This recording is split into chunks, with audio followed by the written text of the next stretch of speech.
everyone. Welcome back to Mind Your Nest. I'm your host, Jennifer Rosen, and I'm so excited, as I typically am, for podcast recording morning. And I have an incredible guest sitting across from me today. She's my friend and, a little guiding light for me. Her name is Pam Orzan. Hi, Pam. Hi. How are you? Guiding light. That's nice. Yeah. I like it. I do too. I just came up with that on the fly. So for those of you that have tuned in the past couple of episodes, I think that I've talked about how we typically get ready for podcast day by hula hooping. And truth be told, it's a little hot here in South Florida, and we decided to forego the hula hooping because we're cute in our dresses. Maybe we can try after. We'll see. Yeah, we'll see. You know what? We're just going to go with the flow. It can get cold in here sometimes. Because that's how it goes. So I want to talk a little bit about really having no coincidences in life. For those that have been tuning in, I've talked a little bit about how I left the corporate world late last year to start my own business. And after working for other people for so long, I was used to getting up, going to work from 8 to 5 or 9 to 6, and I never really had to think about making my own day from Monday through Friday for the work week. So when I left late last year, I decided I was going to join the Delray Beach Chamber of Commerce as the initial effort to really start from scratch, making connections, meeting new people, becoming part of a community of really incredible people. So I did that, and that membership and effort to go and participate and join and meet and greet other people led me to what the Chamber calls Contacts and Cocktails. It's a monthly event of networking, happy hour, typically 2 hours, and of course I was going. We were at a restaurant bar called Bar 25, which I think was a fairly new restaurant, if I'm not mistaken. Closed already. Yeah, it's so sad. So I don't know how it came to be, but you and I started chatting. Yeah. I'm not exactly sure what it was.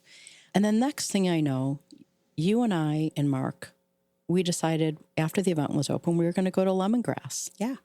And we were there for, it seemed like 8 hours. It was like so funny. Yeah. We were never at a loss for conversation.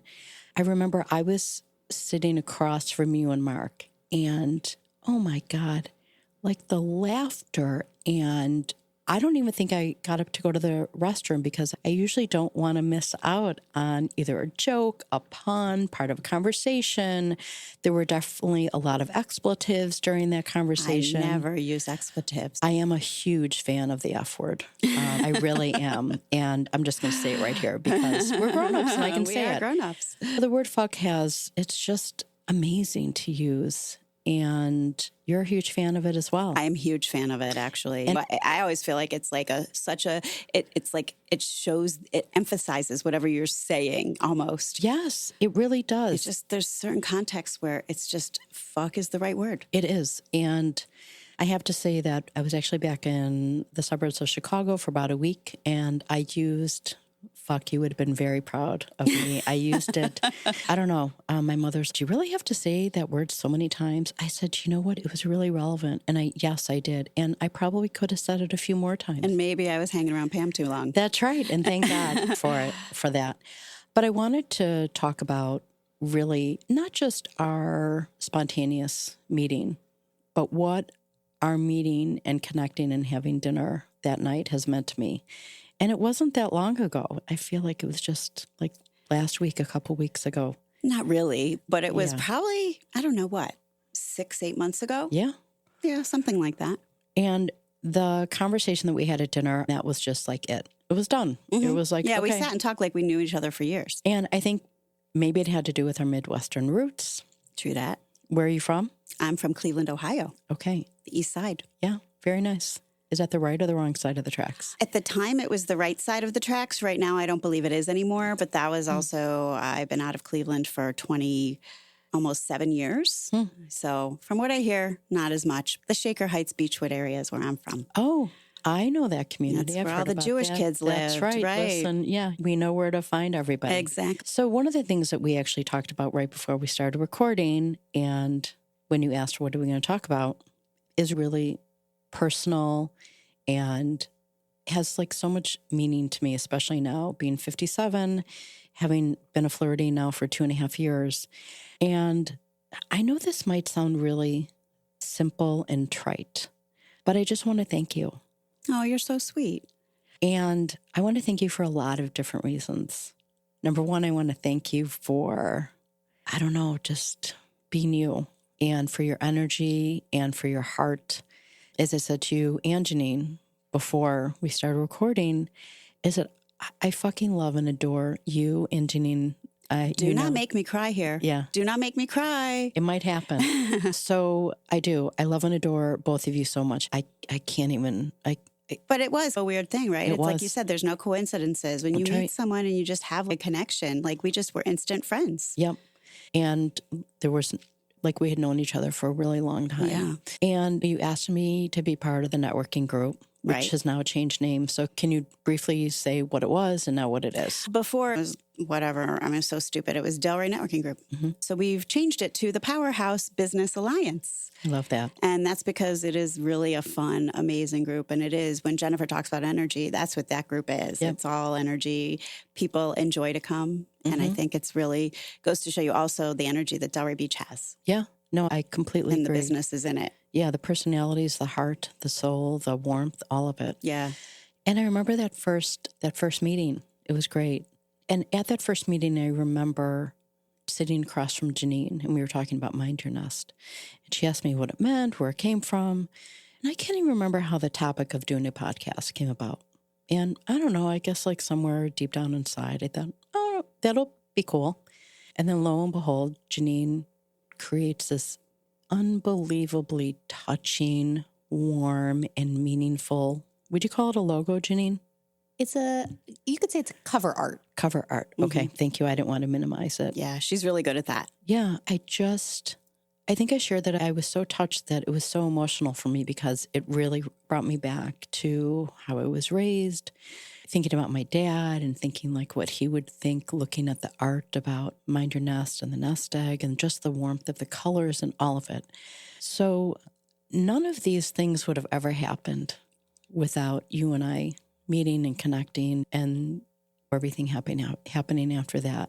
My life has really just, I don't know, the joy that I've received and the reciprocation of that joy and love and interest and wanting to be part of has really just exploded from all of those little chance encounters that we had leading up to that one evening at Bar 25. Right. Snowballs. It really, and you opened up a door. You said, come in, let's walk through this together.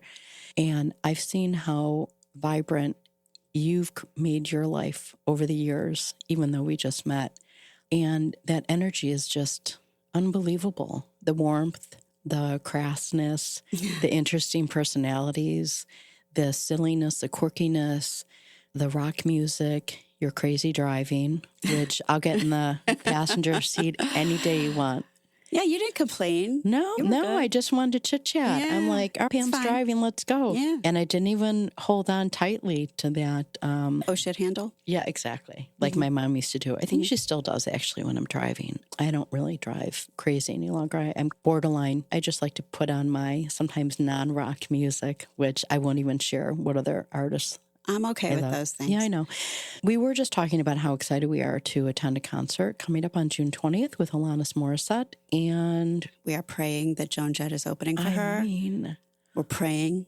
I believe it is, though. I really think so. I'm so excited. I'm just going to cross my fingers and hope. Yeah. And oh my God, that's going to be amazing because there's nothing better to listening to amazing music, dancing. Strong-ass women, too. Oh my God. I know, jumping up and down Right. and not really giving two flying FUCKS. Exactly. All right, so let's go back a little bit. You've been here for a very long time. What brought you here? It's dumb, I'll be honest with you. As you all know, the Midwest has the worst weather ever, and I am not meant to be living in a cold climate. And as Jennifer so eloquently said, that I have a little bit of a vibrant personality, and it wasn't really the place for me at that time. So I was a little bit bored. I was bored with my job. I was bored with the weather. It was my birthday in early December. And we had such a bad snowstorm that our front door was like blocked in by snow because a tree had the tree didn't come down, but it got so heavy with snow that it leaned over to the front door. You couldn't open the front door. I just said, I was actually living at home because I was in my early 20s and couldn't afford, I had my job, but I couldn't afford to live anywhere else at that time. It was the early 90s. And I just said to my brother, who was still in college, I'm going to move back to Atlanta. That's where I went to college. And he said, I'm going to go too. And then my mom's, hey, if you guys go to Boca, because my grandma used to live here and we were very familiar. I've been coming down here since I'm 10. And she was like, if you do South Florida, then I'll go too eventually. So we were like, okay. Literally in a 15-minute conversation, we were moving to Florida. So my brother and I came down, and less than a year, 9 months later, we were here, and we were in Broward County because he was going to the Art Institute in Fort Lauderdale. And I lived with him until he graduated in Broward. And then I moved up to Delray because I was working in Boca. And he moved down to Hollywood, and he's still in Broward, and I'm still up here in Delray. And my mom, within my following birthday, so 3 months later, she was, the minute we left and pulled out of the driveway, she was crying and called the realtor and said, sell my house, please, and sell it right now. And she was here. So it was literally on a whim. We just don't like the weather. We don't like the slowness of it. I mean, there is something to be said for it. I grew up in a really nice place. Yep. The Midwest is phenomenal, and my values are a little bit different because I grew up there. But I'm a warm weather girl. What do you mean your values? Because I've talked about that a lot. And especially when I've met other Midwesterners who are now Floridians. Hard to describe, right, though? Yeah. It is. It's a little hard to describe. But there's just, when I tell you I'm going to do something, I do it. And if I don't want to do it, sometimes I do it anyway because I've told you I'm going to do it. And I had this conversation. We have a mutual friend, Tanya. We had this conversation the other day about, I don't just cancel on things. If I cancel, I'm either sick or there's something with work that comes up and I have no choice but to cancel. If I tell you I'm going to do it, I do it. And what I tell you I'm going to do in business, as a friend, whatever it is, I always have your best interest. And I just hope that you have my best interest at heart. I've actually lost friends because it's just stupid things when it comes to money. Or we're a huge group of people going to this Alanis Morissette concert, and we're trying to work out the tickets. And I said to Jennifer, I'm like, will you help me organize this? Because like I have to somehow pay for everybody's tickets. It's 10 people. And everybody, because we have such a nice group of friends here, we sent out a text, hey, Pam's buying the tickets right now. They all Zelled me immediately. Yep. Okay, so within 15 minutes, I was paid for all the tickets. And when I have a friend that doesn't value my money like they value their money, then that friend's got to go. Because when I do it, when I buy tickets, or if somebody buys something for me, they get paid instantly. Yep. Just because I feel like I wouldn't want anybody to be in the position of having to ask me for anything. And that's, I guess, the only way I can describe it is just going by your word. Yeah. Yeah, I agree with that. And I think that you can also tell the sincerity and the level of integrity people have that goes along with that, the value, the I feel interest. like you can feel it, like it's almost palpable, right? It is. It really is.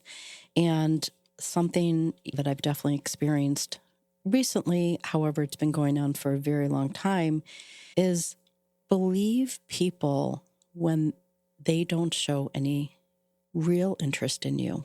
Correct. You yourself. When people show you who they are, believe them. That's right. And you can love them. You can still have that caring for that person or persons or whoever. Or part of that person is great, right? That's right. But then there's the part that isn't. Yeah.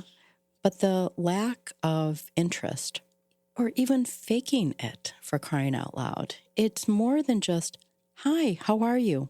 Because everybody says that. But it's really peeling the layers and really connecting with somebody. And caring about the answer. Yes, exactly. If I say, hi, how are you? I actually want to hear the answer and give a shit about it. Yeah. Instead of, hi, how are you? And moving on and not even paying attention. That's right.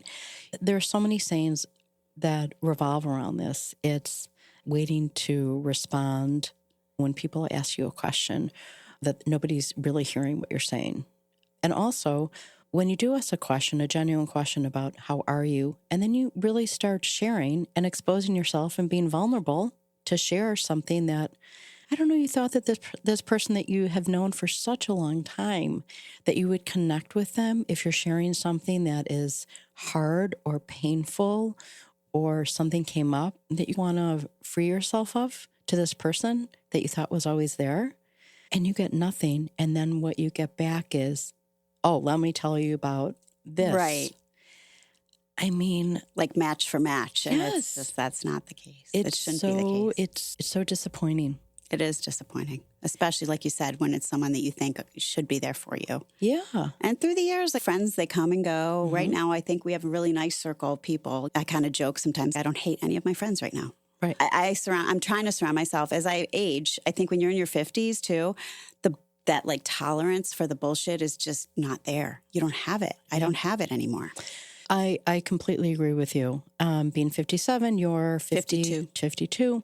We've both had similar but very different experiences as we've gone through life. You moving here, tell me about when you met and married your husband. So I moved here in my mid-20s. So I met my husband when I was 35.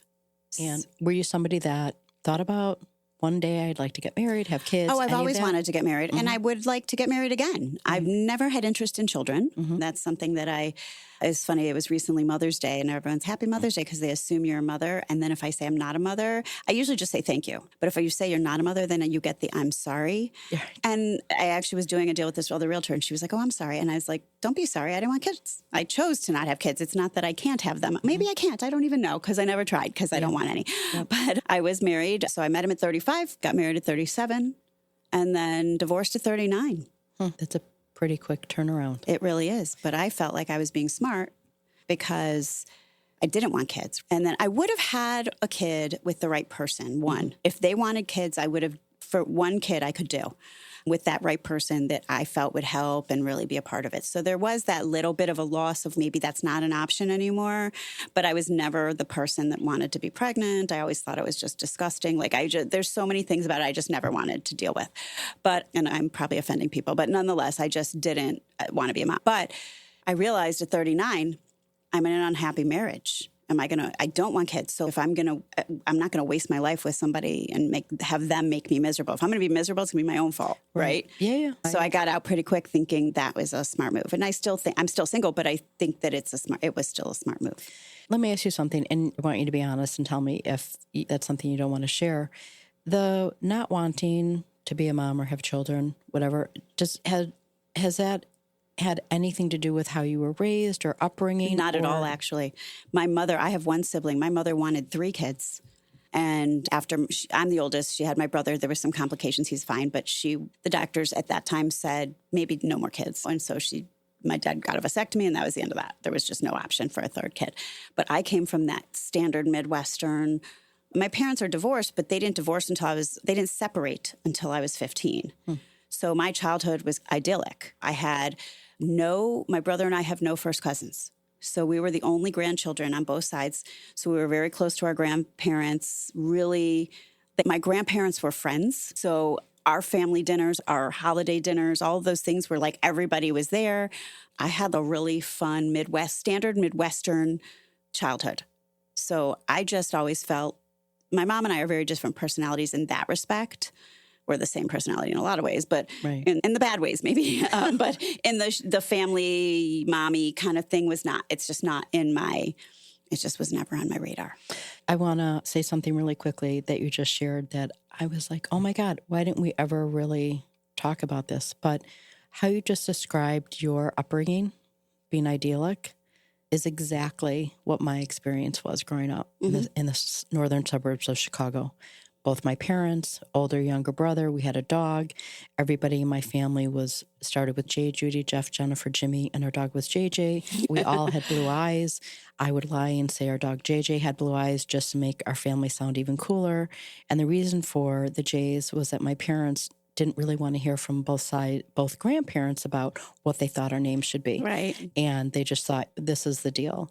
Really fortunate. I always felt like we were just missing that white picket fence around our house. And it was not idyllic until my dad had a heart attack. And then 9 months later, as I was finishing my freshman year in college, my parents split up. But that stability and that foundation and that like feeling of love and mattering and having that reciprocated towards you. And I'm not saying that every day I was like, oh my God, I'm so happy to be alive. I'm doing cartwheels because I have the best fucking family. that's not how it was. No. We all had our trials and tribulations. I don't think you know when you're in it that it's idyllic, right? So now in my 50s, I look back and I'm like, I had a really sweet, easy lifestyle as a child. And we did the family vacations and the road trips and all the stuff like Leave It to Beaver. The vacation movies, even. A little bit more funny, a little bit more. But, oh, yeah, we had that too. Yeah. My dad's whole thing was like, he wasn't a road trip kind of a guy. He thought that a road trip was driving from the northern suburbs of Chicago to Wrigley Field and potentially further down south to see the Bulls play and the Blackhawks. That was a road trip for him. Of course, we had to pack snacks. Truth be told, Chicago traffic was pretty terrible. But I agree. I think that's the beauty of my upbringing, really. And I'm grateful for it. I've met so many people along the way that didn't have that. And I do believe that we're all impacted in some way by something, potentially going back to our roots. Oh, for sure. Oh, for sure. I've carried a lot of things through life that I didn't even know I was carrying. Yeah. Even with a perfect childhood, nobody is, I don't think no matter where you grow up, how you grow up, you can escape any of that. Yeah. But I do think that it comes down to, and it's funny because I was just talking about this in a post on Facebook the other day about nobody owes you anything. Yep. And you can bitch and moan about your childhood. You can blame your parents. You can blame, everybody can say that, right? Even me, I can blame somebody for something, but it's my own responsibility to just change or pivot or do whatever I need to do to get around the things that I think weren't right, or didn't teach me the right thing, or send me in the right direction, or whatever it is. And some of these things were my own damn fault. Some of them aren't, but that's just life. Life's not fair. And you have to pick yourself up, put on your big girl pants, your big boy pants, and figure it out. Yeah. Over the past couple of years, given a lot of the craziness that's gone on, I've said this, and I do believe it to be true. You know what? Look in the fucking mirror. Correct. Just always keep that mirror in front of your face. No one ever wants to look at themselves. They don't. And oh my God, I have less and less tolerance for other people pointing it at me or the whispers.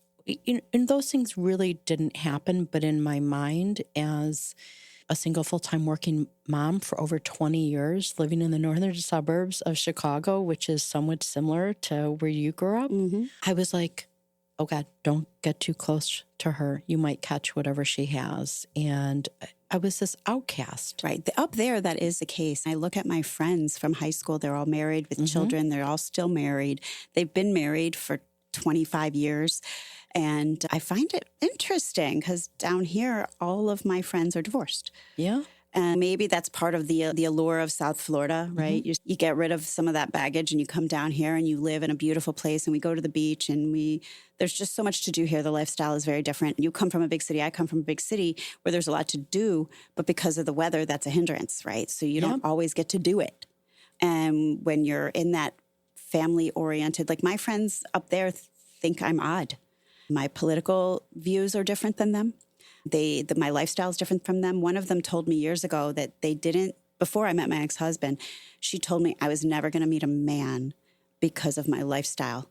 Because I like to go out during the week and I do a drink here and there, or maybe more than here or there. But she didn't like my lifestyle and she didn't think I was going to attract a man because that's my self-worth, is to attract a man. Oh, yeah. The goal in life, to attract a man. That's right. Yeah. I believe me, I have a few people in my life that think that, but what about, you know what? Fuck your whataboutism. Why don't you look in the mirror and you ask yourself about your whataboutisms? Yeah. You check yourself. Because I looked at her lifestyle. She's judging me and I looked at her lifestyle going, I would die. That's why I'm here. Yeah. That lifestyle is what I didn't want. Everybody's different. You have to realize everybody's different. Everybody has a different path. You have to find your people. I remember, oh my God, when I decided to move here, my 21-year-old daughter, Rachel, just finished her junior year at University of Florida in Gainesville. And back when she first got accepted to UF, it was like the best day in her whole entire life. My ex-husband, who I have a wonderful relationship, thank goodness, we're very fortunate. We work really hard at it. He decided he wanted to move to Palm Desert, California. He'd always loved the desert, and he just picked up and moved. And I didn't really think, I'm going to move to Florida. Rachel started school. I went to visit her for Parents' Weekend, and she asked if I would stay and come to her sorority's Parents' Weekend. They were back to back. And I said, of course. So I decided I was going to drive down. Gainesville is up. So I drove down to Delray Beach. Pretty far up. Yeah. I'm like, you know what? I'm going to treat myself. I'm going to work remote. I was working for a company back then. I asked them if I could work remote for a week. I drove down to Delray Beach and stayed at the Hyatt on Second Place. And I just took it all in, walking around. It seemed, Well, that's the heart of it. Oh, That's Pineapple Grove right there. And I loved every little piece and soaked every little second in. And I was only in Delray Beach one time before. I brought my kids when they were younger. I took them on a couple of vacations and they were all awful. But I really, at the time, thought, I'm going to do this. We're going to go on the family vacation and we're going to be like, oh my God, how freaking fabulous. You know what? They all sucked because it wasn't Norman frickin' Rockwell. Right. But we had stayed at the hotel close to Atlantic Avenue. I think it was a Marriott Suites right by, what's that nice hotel? It's not the Seagate, it's the other. So there was like a Marriott residence. Yes. Yeah. Okay, so we stayed there, and I remember the color was like this burnt orange, terracotta, ugly, whatever. We stayed there in one suite. It was horrific. 5 nights, I believe. And I remember going across the street to Sazio's a lot because I really liked it. Oh, they have the my favorite salads, pizza. the I love their pizza. pizza. It's just like a classic They have an joint. eggplant thing I love. Yeah, I know. We'll talk about eggplant in a minute. And I just loved it. It was a local joint. The whole, even though it was touristy because The you're beach. on the Ave. Yeah. It was just great. And so I don't know what it was about my visit to Delray Beach when Rachel was a freshman at UF, but So what made you drive, though, from there? Like from Gainesville? Oh, it's far. yeah, it was 4 hours. Yeah. Because I thought, okay, so I'm Because you flying- could have gone to Orlando. You could have gone to Tampa. Yeah. I thought, you know what? I'm flying in to Gainesville. I'm going to do the UF Parent Weekend, which was really insane for a lot of fun reasons. And then I said, you know what? I'm going to check out Delray Beach. And I don't know what it was about. I said, Rachel, I'm going to drive and I'll see you on Friday again. And then I drove back for her sorority's Parents' Weekend. I don't really know, but something drew me to it. So when I went back to Chicago after being in Delray Beach, I had reached out to my old next door neighbor from the suburbs of Chicago who was splitting her time between Fort Lauderdale and Chicago. She has a very big real estate business back in Chicago, working for At Properties for over 20 years. And she was in Fort Lauderdale too, looking to transition to South Florida. And I said, Robin, just for shits and giggles, let's see if there's anything on the market and if I could afford something. I looked at 2 places on my phone. I said, I want to put an offer on this cute little place in my community. I flew down the day of the inspection because I knew that my dad would probably, not really, come back to life if I didn't put my eyes on the property. Absolutely. So I saw it and I walked in and I'm like, this is it. It was the most amazing change that I've ever made in my life. And I've made a lot of changes. I've used the word liberated when I first left my ex-husband, when I decided, me, myself, and I, that you get one chance around the sun. Why not move to South Florida? Right. We weren't a Florida family growing up. We had relatives in Sarasota. We would come back and forth for celebrations. We were fortunate. We got to travel to other places as a family. And I don't know, I never really thought I would be a Floridian. And I'm so grateful that I get to live here. The beauty of it, what you're talking about, being able to see the water, the sunshine, the palm trees, even a hot and humid, That's the best.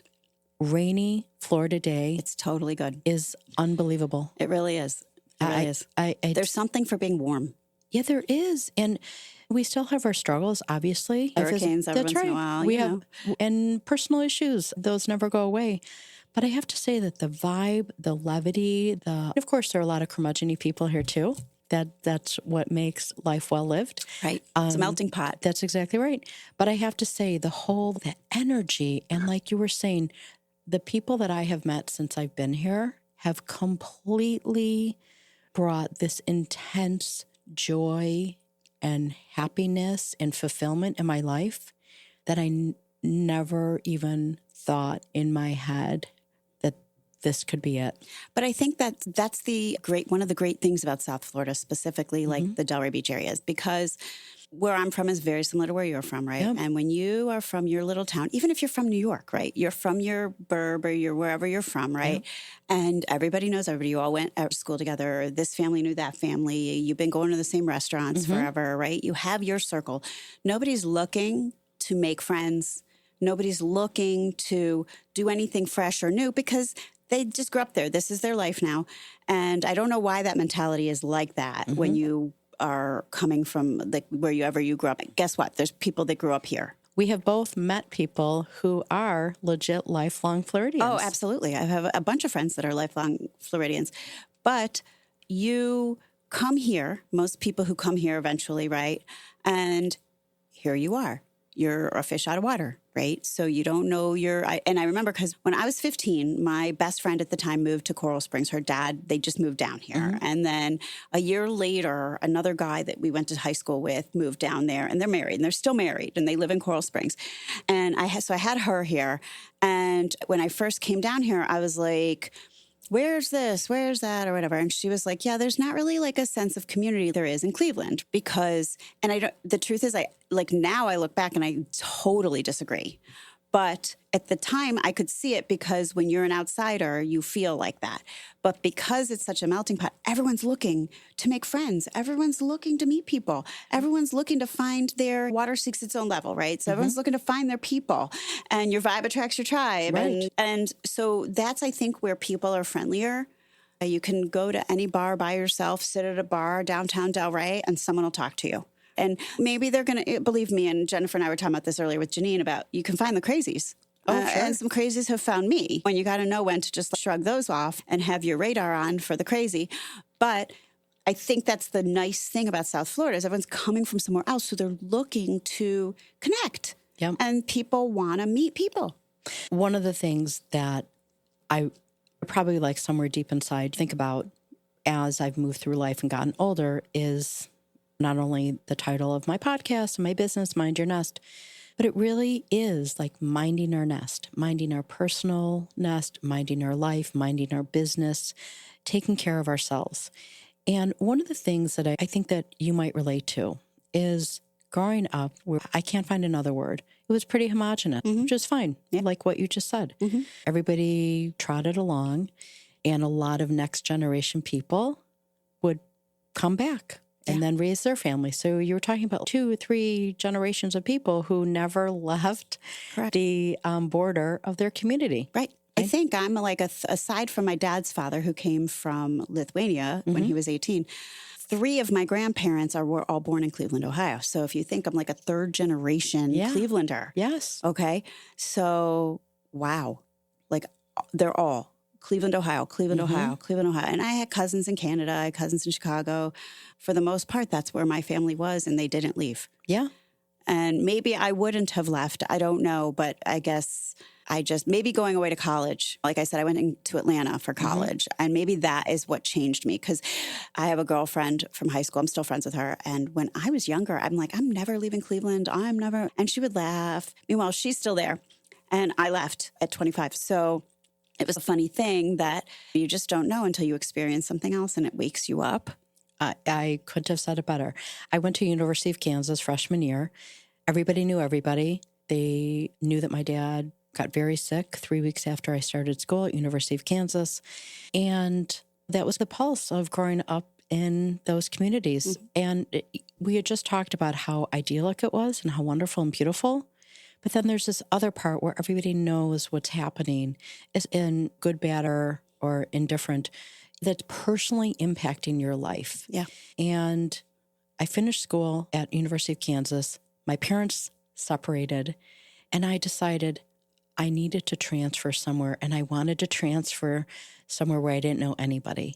And I knew one person at University of Maryland, and that was unbelievable to meet different people. And one of the things that I wanted to talk about that I think is very similar with us is growing up in that environment contrasts our work experience. Yeah. I've always worked since I was 13. Yep, me Started 15. out at the corner drugstore, elevated to Charles A. Stevens and TJ Edwards at Northbrook Court, But one of the things that I've always loved about working, and still to this day, even though I'm starting my business and ramping up networking and all of that, is that the people that I have met throughout my career, starting at 13, are like they have all these Diverse. different experiences. Some did have similar upbringings than mine, but most, especially, I don't know, since I've been an adult, completely different. Yeah. Grew up with a broken home, no home, having a more transient, nomadic life, having like serious family dysfunction above the normal family dysfunction that you and I experienced in our house. And that has probably been one of the things that have kept me moving forward, because I love meeting people who have much different experiences than I. My dad used to have this saying, and my kids are like, oh, really? They do the eyeball roll. But it is so true, especially today, that Baskin-Robbins has 31 flavors for a reason, and not everybody likes chocolate chip. And I always said, thank God they don't, because I don't want a shortage on my favorite ice cream. Right, there you go. Exactly. There is. Like my grandma's there's an ass for every chair, right? So everybody's different. Everybody has different wants and needs. And the diversity, I think, is really, like you said, that was a huge thing for me, because because I was in Atlanta, I was meeting Southerners with thick drawls. Yes. I had a college roommate. She was Vietnamese with this thick Southern drawl because she was adopted by a family from North Carolina. So she grew as an infant. So she grew up with this thick accent. She's this little Vietnamese girl. It was so fun and cool to see. And I realized, as much as my life was so nice growing up on the east side of Cleveland, it was sheltered. And it was at the time, I don't think anymore, a privileged area in the 80s. And 100%. Yeah. So when I saw some people, they were on scholarships. I didn't pay for college, but a lot of the kids I went to school for had to pay for college, or they had to be working. I did work, but I've been working since I'm 50. I worked just so I could buy clothes and and fun stuff. And I liked having my own money. But these kids, they had to. And it was a cool thing. And I feel like that's even down here, my friends are all different. And it's, again, there doesn't mean you don't have common ground. There's always that common ground that brings you together, but you grew up so different. Everything about your life can be so different. And you just make sometimes the best of friends that way, based on just the one thing that you have in common. That's right. I always believe that there aren't any coincidences. I've met and established really meaningful relationships since I've moved here, and before that, leading up to coming here. I remember when I told my mom that I was moving, she had no idea. And she said, Jennifer, I'm not worried about you. You can make friends with a table. And she's right. Yeah. If you're open, if you're wanting, and you are excited about this next step or part in your life, you're uprooting your life for yourself. For joyous reasons. Yes, completely. That's typically what I find here, because when people move here, they're coming because they're happy. Yeah. They're moving from either divorce or sadness or just a freaking cold place. Whatever it is, they just want a small beach condo instead of living in their big house that they have to maintain now, and then it snows. So there's always that little bit of joy of people down here, just because it's like living on vacation. It really is. Since I've been here, I'm telling you, I still wear black. Me too. But I've definitely pivoted, and I wear all these colors now. And you've got this cute little colorful dress on. I've embraced the Florida vibe, the whole thing, the flip-flops and shorts. That's right. Yeah, all of you know what? The easy breezy, light and easy. And it really is, it's such a simple, light way to live. Obviously, we all have had tragic moments and sadness and whatever, but like you said before, and it is the truth, it's freaking life. It's life. Ups and downs, you got to roll with it. That's right. If you don't, what's the alternative? Oh, yeah. Yep. And I see it a lot of times too. I have people I can see why they're struggling, because you're making yourself struggle. I agree with that. I really do. And I'm not saying that I'm not empathetic or compassionate towards people that have had struggles. Working with people from all over the place, we've heard about the struggles that other people that didn't come from a tight-knit community that we did have had. And while our struggles are our struggles and they were traumatic and filled with pain for whatever reason, our resiliency and our ability to carry that in a more meaningful, productive way and put it in a place and not let that be the driver of how we live our life. The poor me, the oh my God, and I can't believe, No. and the life of slights, which I just have such little tolerance for. And sometimes that doesn't come across as being empathetic or compassionate. You want to help yourself, right? Right. You're empathetic for someone who wants to help themselves. Yes. But if they don't, how are you empathetic for anybody? How do you feel any empathy or sympathy for anybody that just wants to wallow in it? Right. And you Oh, right. want to be sad. Yeah. You want to be unhappy. Nothing changes if nothing changes, so Correct. nothing will change. Correct. And I'm not saying that my way it might not have been the right way for anybody else, but I didn't really No, give we a all make shit. mistakes. I didn't really care because guess what? This was happening to me. Me deciding to leave my ex-husband with an 11-month-old and a 3-year-old. I wasn't asking anybody's permission. I just said, I want to be happy and I'm going to do whatever it is. And I hunkered down. I put it on my big girl pants You every figured day. it out. Yeah, that's right. And I wasn't like, oh, poor me. And You feel didn't have a bad for- choice. I- These children depended on you. That's right. And that whole, I don't know, there just wasn't time for that because I've never viewed myself as like sad or, oh my God, did you hear about so-and-so? But at the time, the people in this tight-knit community were like, did you hear what happened? Oh my God, we can't really talk about it in front of her. Yeah. Crazy. I remember even when my parents got separated because, again, like everybody stays married, right? And they were married for 17 years. So it's not, I was married a short time, you were married a short time. Yep. They were married for a long time. And my mom was like upset, and I was a teenager. So she could say things to me that she didn't really. I will say my mom was really good about bad mouthing. There was none of that. But she would be sad. Like her friends wouldn't talk. The friends that they all grew up with because they went to high school together didn't want to be her friend anymore. They wanted to be his friend. They thought that my dad. And I said, Mom, the truth is everybody's going to see the truth in the end, right? People figure it out. Yeah. And that is what happened. And as a teenager, I knew that. And it's also like what you put out, what you put out in the universe is what you focus on comes back at you, right? Yep. So if you want to focus on everybody hates me or I need this, I need money, I need whatever, and poor me all the time, then that's what you're going to get. But if you focus on, no, I can do this, I can be strong, but somehow little things happen. Little things come to you in mysterious ways. I agree with that. I really do. I've learned to shut out all that noise and the gossip and the chatter and They all don't of that matter. stuff. Yeah, it really These people don't really matter. because it says more about them than you Right. anyways. What is it so bad? And quite frankly, okay, so if you couldn't pay your bills, you divorced your husband, you had these 2 children, right? And you all of a sudden couldn't pay your bills, were they going to give you money? No, It was absolutely only not. up to you. So for them, they just don't matter in your life because Right. they weren't going to help you anyway. So it's only up to you to help yourself. Yeah, I agree with that. And I'm grateful that I have 2 kids that are in their own way after many years, obviously, them not wanting to grow up like this, surrounded by 2-parent households, the 2.5 kids, the fake white picket fence, all the things, the consumerism that our communities, as we've evolved, have become. The bigger houses, the bigger cars, the Yes. bigger everything. And I don't know, I was never like that. Like we talked about earlier, growing up, we got to do a lot of really fun things, a lot of cool things. That was my dad's deal. I was just there to go along for the ride.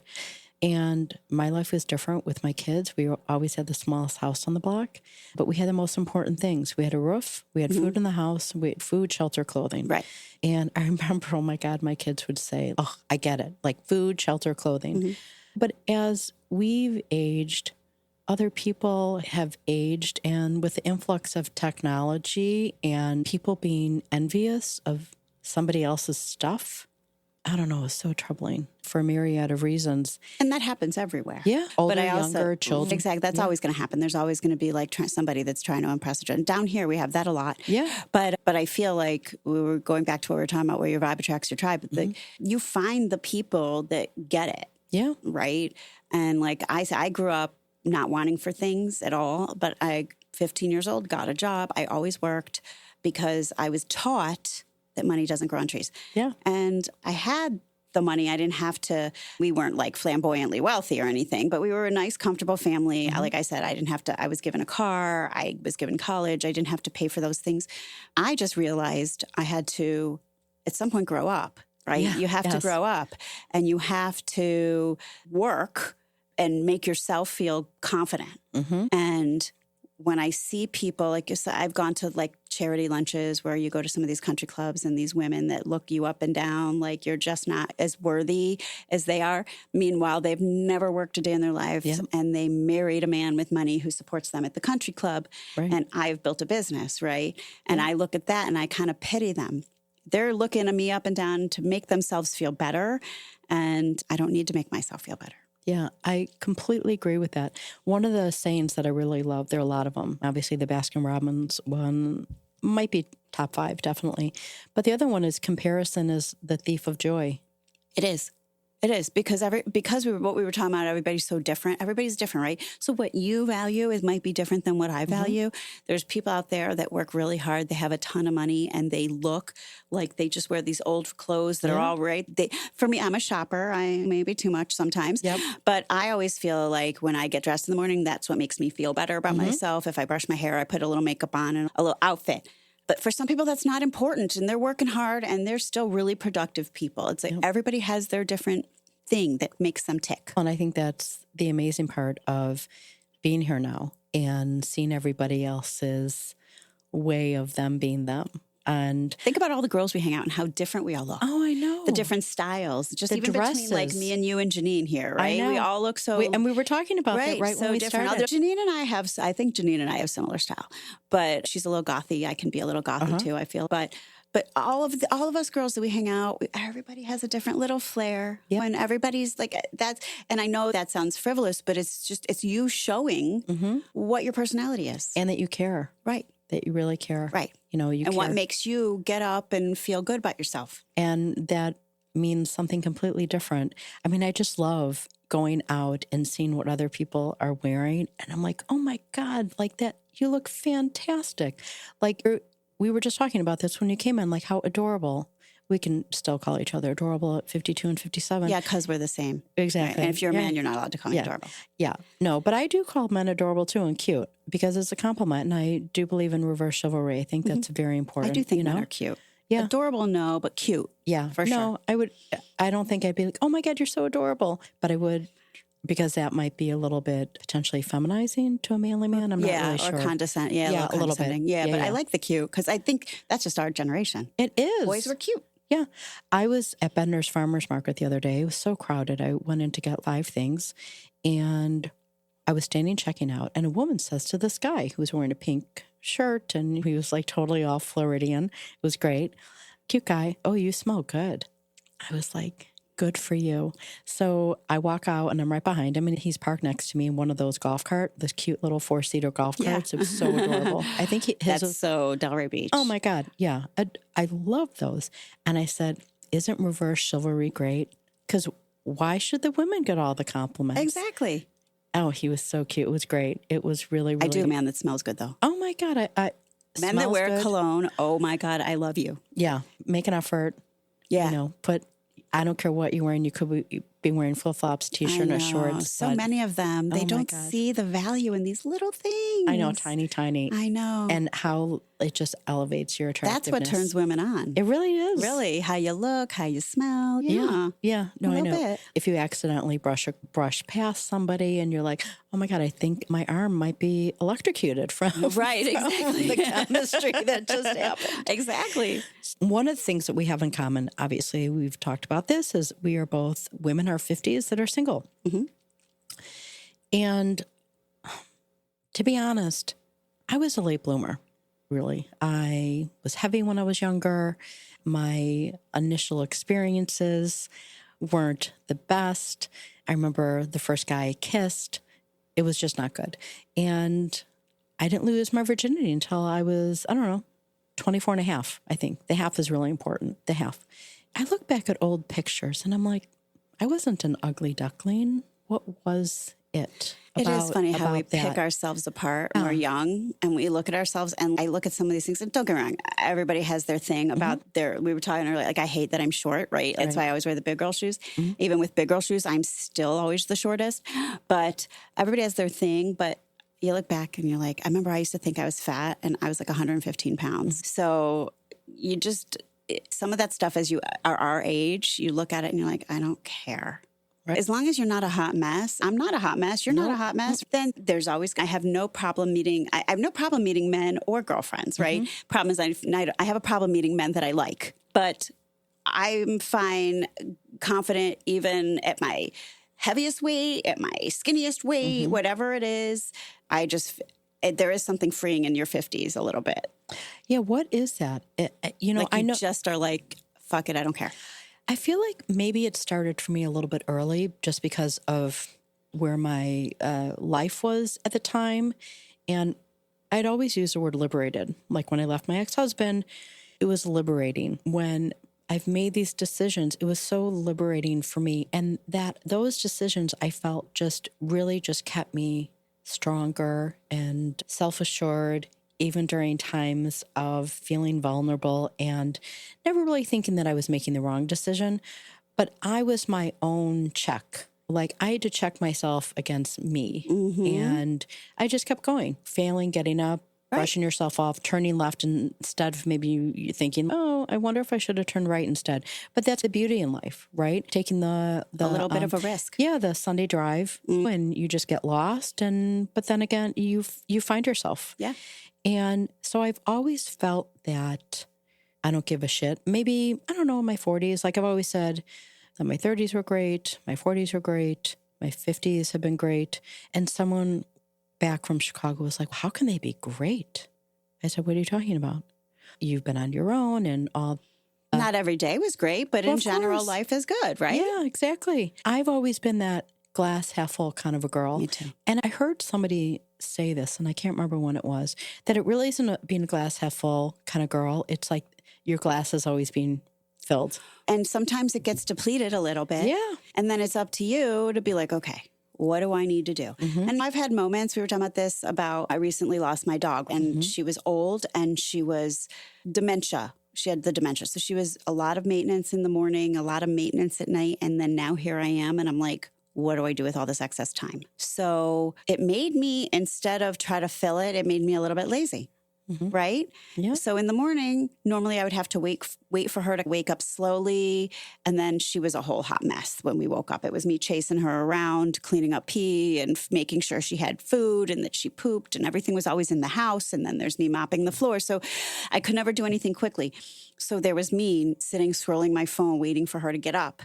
And now I don't have to do that. So instead of, which now I'm back in because I, again, had to be like, Pam, what the hell are you doing? Pick yourself up. So now I'm at the gym in the morning. Now I get myself if I'm not at the gym, then I'm in the shower, getting dressed and going to my desk or meeting a customer or doing whatever I have to do that day. But it was almost like a little blip, like a trip where I was just like, now what? Everybody has that. You have that. And you're allowed to wallow in something for a minute, but there's got to be a timeline on that where you pick yourself up and you're like, you're okay.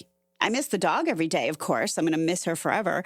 But now I'm learning how to fill the time again to what my old lifestyle was, where when she was young and healthy, and I would get up and I would go to the gym and I could leave her alone longer and all of these things. So it's just, everybody's allowed to stumble, and it doesn't mean that my whole year was bad because I lost my dog this year. That would be psychotic for me to be like, even if I lost a person, God forbid. I mean, my dog was like my child, but you can't live in every bad thing. You got to have, my glass got depleted a little bit. Yep. And then here I am filling it back up again.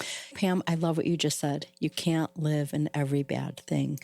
Yeah, you can't live in all you've got to kind of. I've said this for a long time to other people and then to myself from many times over the, course of my life.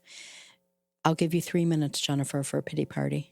3 minutes. Put that timer on. That's it. That's all you got. Right. Sometimes it's less. Sometimes it's enough already. Let's go.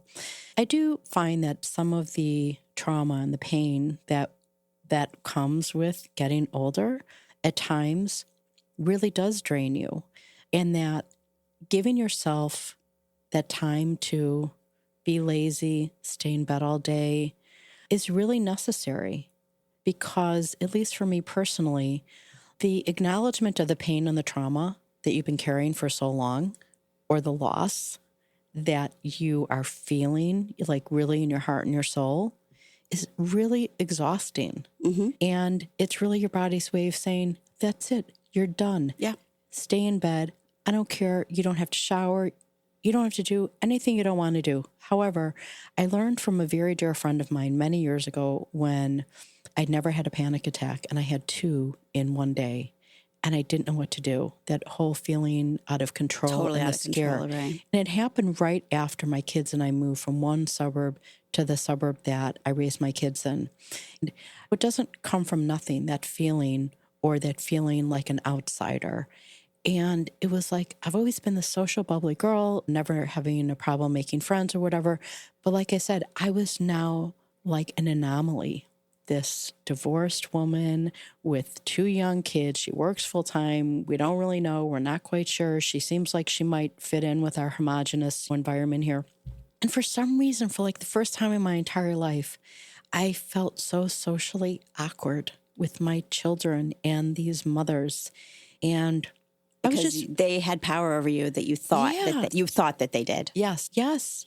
It was horrible. It was such a horribly painful, hurtful time in my life.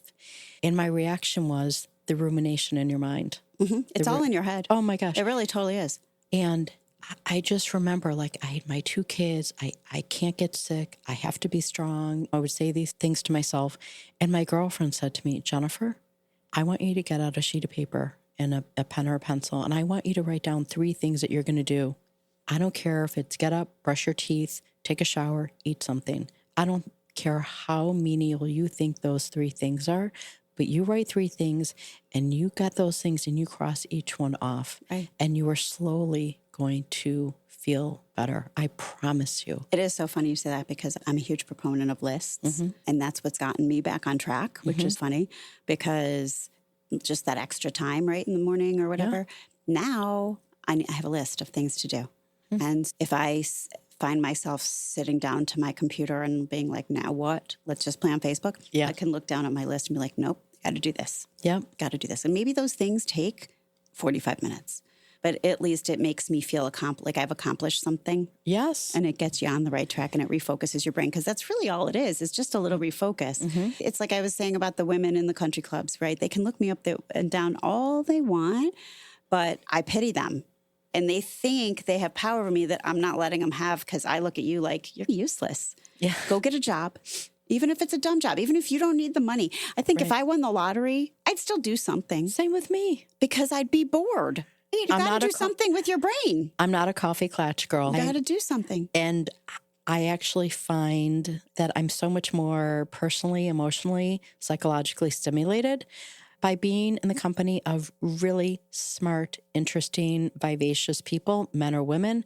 I love that I've always been part of a business industry where you're talking business and then personal. And I don't know, there's Meeting new people all the time. Yeah. I know. New experiences. I just feel like every time I meet somebody new, I'm like, oh, now I have a new contact.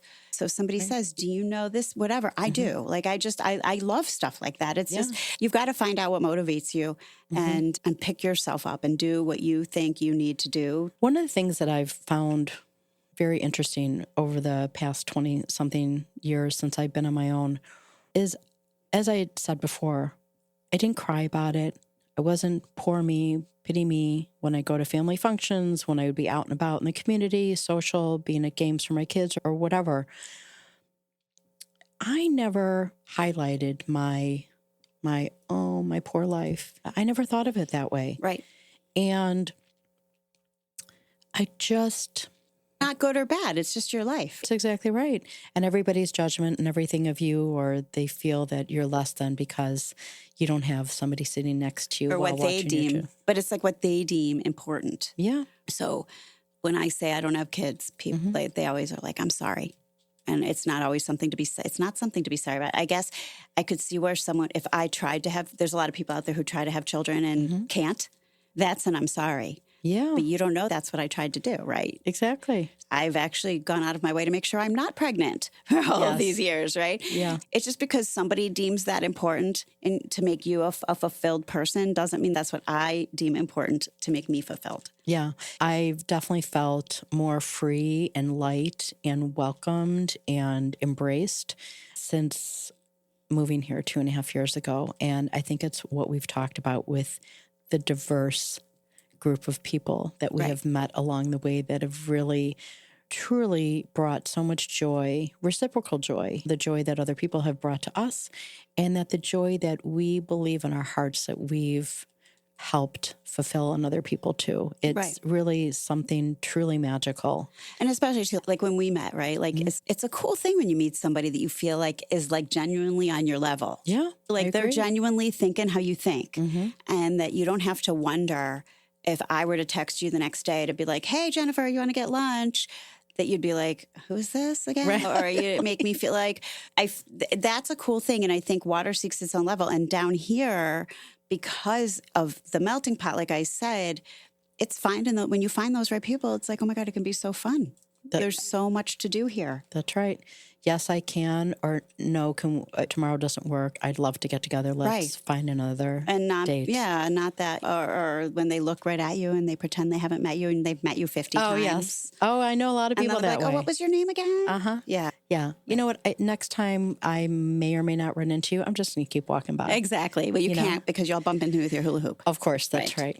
All right, Pam, Janine just put the sign up, and we've been chatting for an hour and 7 minutes. No way. I swear to God. Look at that. I See, swear. this is what happened the first time we met. Fantastic. And we didn't really swear a lot either, I have to say. I'm really proud of us. I really tried. Yeah. I'll be honest, I did try. Yeah, I think I started it. You did. Yeah. Yeah. It's okay. I would have been better had you not started it. I wouldn't have done it at all. Yeah, I but it is agree. a conscious effort for me because I do swear a lot. Yeah. This is a little bit of a different, more light podcast, I would have to say, even though I think we did start out with a few tears in our eyes. Pam? Yes. And Janine? Thank you. You're welcome. We love you. All right, everybody. That's a wrap. Thank you for joining me. And don't forget to always mind your nest. Take care.